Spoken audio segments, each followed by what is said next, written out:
ପୂର୍ବପୁରୁଷମାନେ କହି ଯାଇଥିବା କିଛି ଗୁରୁତ୍ୱପୂର୍ଣ୍ଣ ଟିପ୍ସ। ନମ୍ବର 1, ପିତୃପୁରୁଷମାନଙ୍କର ଫଟୋ ଦକ୍ଷିଣ କିମ୍ବା ପଶ୍ଚିମ ଦିଗ କାନ୍ଥରେ ନ ଲଗାଇ ଉତ୍ତର ଦିଗ କାନ୍ଥରେ ଲଗାନ୍ତୁ।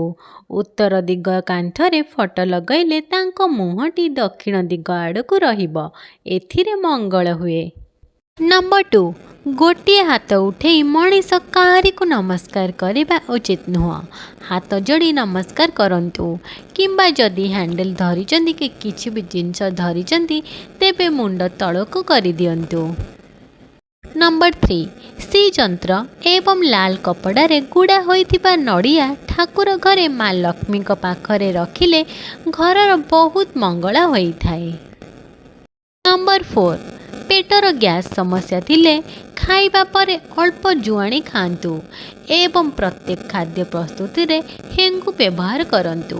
ହେଙ୍ଗୁ ଆମ ପେଟ ପାଇଁ ବହୁତ ଭଲ ହୋଇଥାଏ। ନମ୍ବର 5, ଗଡରେଜର ମୁହଁ ଦକ୍ଷିଣ ଦିଗକୁ କରି ଘରେ ରଖନ୍ତୁ ନାହିଁ।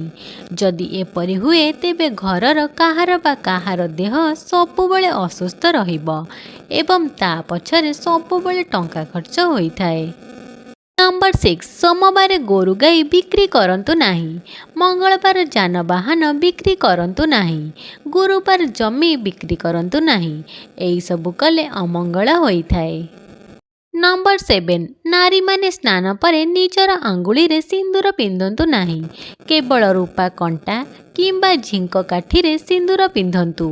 ସ୍ୱାମୀ ଓ ସ୍ତ୍ରୀଙ୍କ ପାଇଁ ଏହା ବହୁତ ମଙ୍ଗଳ ଅଟେ। ନମ୍ବର 8, ଘରେ ବ୍ୟବହୃତ ପାଣି ଟ୍ୟାପ୍ରୁ ପାଣି ବନ୍ଦ ପରେ ମଧ୍ୟ ପାଣି ଝରିଲେ ଘରର ଅମଙ୍ଗଳ ହୋଇଥାଏ। ଏହା ଫଳରେ ଯେତେ ରୋଜଗାର କଲେ ମଧ୍ୟ ଅଣ୍ଟେ ନାହିଁ। ନମ୍ବର 9, ଘରେ ବିଭିନ୍ନ ପ୍ରକାରର ଫଟୋ ଲଗାଯାଇଥାଏ, କିନ୍ତୁ ବୁଡ଼ି ଯାଉଥିବା ଡଙ୍ଗା କିମ୍ବା ମହାଭାରତ ଯୁଦ୍ଧର ଫଟୋ ଘରେ ଟାଙ୍ଗନ୍ତୁ ନାହିଁ। ଏହା ଫଳରେ ଘରେ ଅଶାନ୍ତି ବୃଦ୍ଧି ହୋଇଥାଏ। ନମ୍ବର 10, ଖାଇସାରିବା ପରେ ହାତର ପଛପଟକୁ ଚାଟନ୍ତୁ ନାହିଁ। ନମ୍ବର 11, ଘର ଭିତରେ ନଖ କାଟନ୍ତୁ ନାହିଁ। ଏହା ଅମଙ୍ଗଳ ହୋଇଥାଏ। ନମ୍ବର 12, ଗୋଟିଏ ଅକ୍ଷତ ଅଶ୍ୱତ୍ଥ ପତ୍ର ଗଙ୍ଗା ଜଳରେ ଧୋଇ କେଶରରେ ସ୍ତ୍ରୀ ଲେଖି ମନି ପର୍ସରେ ରଖନ୍ତୁ। ଏହା କରିବା ଦ୍ୱାରା ପର୍ସରୁ କେବେ ବି ଟଙ୍କା ଖାଲି ହୋଇନଥାଏ। ନମ୍ବର 13, ମହୁକୁ କେବେ ଗରମ କରି ଖାଆନ୍ତୁ ନାହିଁ। ଏହା କ୍ଷତିକାରକ ହୋଇଥାଏ। ନମ୍ବର 14, ଅଶ୍ୱତ୍ଥ ବୃକ୍ଷ ମୂଳରେ ପ୍ରତ୍ୟେକ ଗୁରୁବାର ଦିନ ଜଳ ଅର୍ପଣ କରନ୍ତୁ ଏବଂ କିଛି କଞ୍ଚା କ୍ଷୀରରେ ହଳଦୀ ମିଶାଇ ଅଶ୍ୱତ୍ଥ ବୃକ୍ଷ ମୂଳରେ ଢାଳନ୍ତୁ। ବୃକ୍ଷ ଚାରିପାଖରେ ବୁଲନ୍ତୁ। ଏହାଦ୍ୱାରା ଅନେକ ଶୁଭଫଳ ପ୍ରାପ୍ତି ହୁଏ। ନମ୍ବର 15, ଶୋଇବା ଖଟ ବା ପଲଙ୍କ ପାଖରେ ଜୋତା କିମ୍ବା ତେଲର ପାତ୍ର ରଖନ୍ତୁ ନାହିଁ। ଏହା କଲେ ଅମଙ୍ଗଳ ହୋଇଥାଏ। ନମ୍ବର 16, ଘରେ ଯଦି କଳା ପିମ୍ପୁଡ଼ି ଡିମ୍ବ ଧରି ବାହାରିଲେ ଏହା ଶୁଭ ହୋଇଥାଏ ଓ ନାଲି ପିମ୍ପୁଡ଼ି ବାହାରିଲେ ଏହା ଅତ୍ୟନ୍ତ ଅଶୁଭ ହୋଇଥାଏ।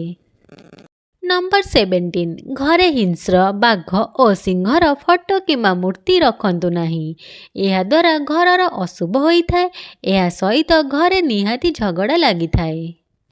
ନମ୍ବର 18, ଅନ୍ଧାରୁଆ ସ୍ଥାନରେ କେବେ ଏକୁଟିଆ ବସନ୍ତୁ ନାହିଁ କିମ୍ବା ଭୋଜନ କରନ୍ତୁ ନାହିଁ, କାରଣ ଅନ୍ଧାରୁଆ ସ୍ଥାନରେ ଅଲକ୍ଷ୍ମୀଙ୍କର ବାସ ଥାଏ। ଅନ୍ଧାରରେ ଏକୁଟିଆ ବସିଲେ ନାନା ପ୍ରକାରର କୁଭାବନା ମୁଣ୍ଡରେ ପଶିଥାଏ।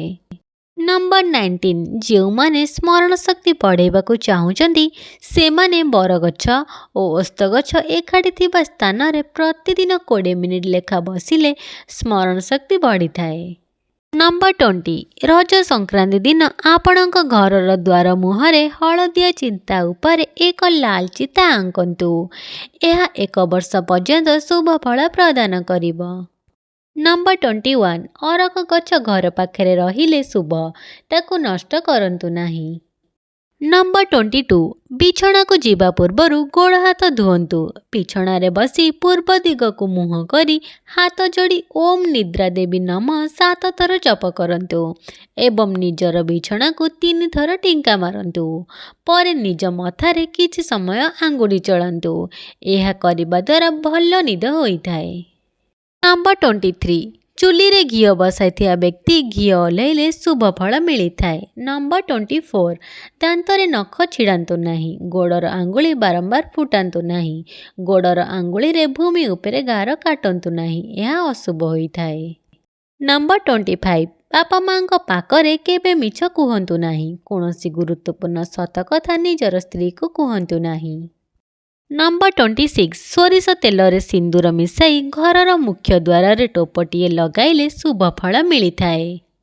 नंबर 27 उई हुंकारु किछि माटी आनी निज घरर दक्षिण दिगरे रखंतु एवं सेई माटी रे एक चंदन गछ लगांतु। यह करिबा द्वारा शत्रु नाश जाती एवं घरे काहाकू साप कामुड़े नाही। नंबर 28 केवल ठाकुर घर छड़ा अन्य घरे महाभारत बही बा महाभारत फटो रखंतु नाही। नंबर 29 प्रतिदिन सकाळे निदर उठिबा परे अल्प कंचा क्षीर रे फाळे लेंबू चोपड़ी मुहर 1 मास लगांतु, आपणक मुहरे सुंदरता वृद्धि पाइब। नंबर 30 संतान प्राप्ति हेबार 1 वर्ष पर्यंत माँ माने 3टी द्रव्य खाइबा अनुचित, सेगुड़िका हेला पणस, सुकुआ, ताल। नंबर 31 मुहरे व्रण हेउथिले डालचीनी गुंडरे महू मिसई मुहरे लगांतु, 8 दिन पर एही दाग सबु न थाए। नंबर 32 मुहरे कला दाग थिले शिमुली गछर कंटाकू गाईर कंचा क्षीर रे बाटी 15 दिन मुहरे लगांतु एवं अरख गछर क्षीर सहित हलदी बाटी मुहरे लगेइले दाग सबु लिभि जाए। नंबर 33 दुकान द्वार मुहरे गोटे स्वस्तिक चिन्ह अंकन करंतु, यह अनेक शुभ फल प्रदान करे। नंबर 34 आखि तल कला दाग दूर करिया पई राति रे सोइबा बेले बादाम तेल लगांतु एवं आधा चामच बिलाती रस आधा चामच लेंबू रस मिसई गाधेबार 15 मिनिट पूर्व कला दागरे मालिश करंतु। 15 दिन एपरी करंतु, दाग सबु लिभिजिब। नंबर 35 नूतन जानवाहन किणिले तार नंबर 9 संख्याटी व्यवहार करंतु, कारण 9 संख्याटी सबुठारु शुभ अटे। नंबर 36 जे कौनसी जगन्नाथ मंदिर को 3 थर परिक्रमा करंतु और शिव मंदिर को अर्ध परिक्रमा कले अशेष पुण्य मिली थाए। नंबर 37 प्रत्येक मासरे गोटे थर द्वितीय चंद्र दर्शन करंतु, शुभ फल मिलिब। नंबर 38 गुरुवार दिन सूर्यास्त परे घर कांथरे झिटिपिटी देखिले ठाकुर घर अरुआ चाउल आनी मानसिक करी झिटिपिटी ऊपर को पकेइले शुभ फल मिली थाए। नंबर 39 मांकड़ घर भितर को पशिगले यह अशुभ होइथाए, यार प्रतिकार मंगलवार दिन ब्राह्मण को हनुमान चालीसा बही सहित दक्षिणा दान करबा उचित। नंबर 40 घरर कोणरे अलिया जमा करंतु नहीं एवं बुढ़ियाणी बसा घरे रखंतु नहीं। नंबर 41 रंधा नड़िया तेल सहित राशि तेल मिसई चुटी रे मालिश करिबा द्वारा चुटी भल बढ़ी थाए, ता सहित मजबूत मध्य रही थाए।